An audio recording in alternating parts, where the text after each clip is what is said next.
Deuteronômio 16, versículo 1. Observa o mês de Adib e celebra a Páscoa ao Senhor teu Deus, pois no mês de Adib o Senhor teu Deus te tirou do Egito à noite. Esse versículo quer dizer que o mês de Adib, entre março e abril, que significa espiga de cereal, no início da primavera deve ser celebrado como o mês em que ocorreu o evento da libertação do Êxodo. A Páscoa, a festa em comemoração à libertação de Israel da 10ª praga, começava no 14º dia de Adib e continuava até o 21º dia como a festa dos pães ázimos. Versículo 2. Portanto, sacrificarás a Páscoa ao Senhor teu Deus do gado e do rebanho, no lugar que o Senhor escolher para ali colocar o seu nome. Com ela não comerás pão levedado, 7 dias comerás com ela pães ázimos, o pão da aflição, porque saíste da terra do Egito apressadamente para que possas te celebrar do dia em que saíste da terra do Egito, todos os dias da tua vida. Esse versículo quer dizer que o pão de aflição simbolizava a opressão sob a qual os israelitas viviam como escravos no Egito e também como saíram apressadamente com o exército egípcio atrás deles. Os israelitas devem comer o pão ázimo como meio de recordar o custo de sua redenção. A igreja também é instruída pelo Senhor a comer o pão da comunhão e beber o cálice em memória dele. Isto ajuda o crente a recordar os grandes atos da história da salvação e certamente revivê-los e deles a participar. Versículo 4. E por 7 dias não haverá pão levedado contigo em todos os teus termos, e nada da carne que sacrificares do primeiro dia à tarde. Permanecerá toda a noite até pela manhã. Não poderás sacrificar a Páscoa dentro de qualquer das tuas portas, que o Senhor teu Deus te dá. Mas no lugar que o Senhor teu Deus escolher para ali colocar o seu nome, ali sacrificarás a Páscoa à tarde, ao pôr do sol, na ocasião em que saíste do Egito.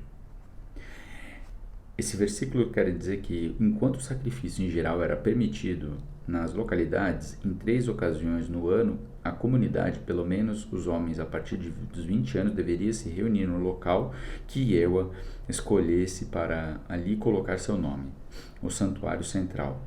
Quando a comunidade como um todo apresentava o sacrifício da Páscoa, ela comemorava os graciosos atos de Deus de retenção e oferecia o seu tributo a ele, como resposta da adoração à ação de graças. Versículo 7. E assarás e a comerás no lugar que o Senhor teu Deus escolher, e voltarás pela manhã e irás às tuas tendas. Esse versículo quer dizer que assarás e comerás o sacrifício da Páscoa não somente reunia a nação, mas também descrevia o Senhor como anfitrião da mesa. O cenário é bem semelhante à reunião cristã conhecida como a Ceia do Senhor. Cristo está ali não como um participante, mas como um observador e antecipação para a participação literal na consumação do reino de Deus. Versículo 8. 6 dias comerás pães ázimos, e no 7º dia haverá uma assembléia solene ao Senhor teu Deus, então não trabalharás. 7 semanas começarás a contar as 7 semanas a partir do momento em que começares a pôr a foice no grão. E guardarás a festa das semanas ao Senhor teu Deus, como um tributo da oferta voluntária da tua mão, que darás ao Senhor teu Deus, conforme o Senhor teu Deus te tiver abençoado. E te alegrarás diante do teu Deus, tu e o teu filho, a tua filha, o teu servo e a tua serva, e o levita que está dentro das tuas portas, e o estrangeiro e o órfão, e a viúva que estão no meio de ti, no lugar que o Senhor teu Deus escolher para ali colocar seu nome. E te lembrarás que foste servo no Egito, e observarás se cumprirás esses estatutos. Guardarás a festa dos tabernáculos durante 7 dias, depois que tiveres recolhido do teu grão e do teu vinho. E alegrarás em tua festa tu e teu filho, e tua filha, o teu servo e a tua serva, e o levita o estrangeiro, o órfão e a viúva que estão dentro das tuas portas. Esses versículos querem dizer que, após deixar o Egito, os israelitas viveram por 40 anos em abrigos temporários descritos como tendas, sublinhando a natureza transitória da sua viagem e a sua dependência do Senhor para o seu sustento.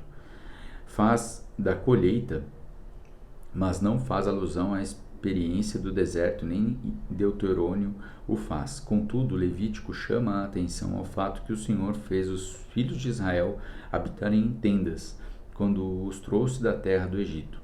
A festa dos tabernáculos servia assim para lembrar os israelitas a sua história de fragilidade no deserto e para comemorar a bondade de Deus para com eles na terra, como também a alegria que teria nas safras pelo trabalho das suas mãos. A lista de pessoas aqui caracteriza a festa das cabanas não apenas como um tempo de festa e adoração, mas também como uma oportunidade anual para atender às necessidades de algum dos membros mais humildes e negligenciados da população de Israel. A festa das semanas, conhecida no judaísmo como Shavuot, semanas, e Katsir, colheita, e no cristianismo como Pentecostes, era a segunda das grandes festas da peregrinação no santuário central. Ela comemorava a colheita dos cereais maduros 50 dias após a colheita dos primeiros frutos.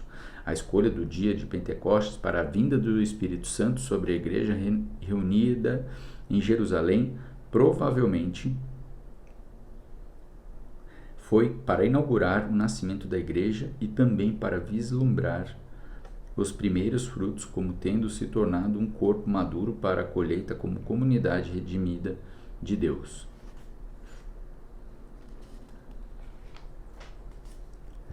Versículo 15.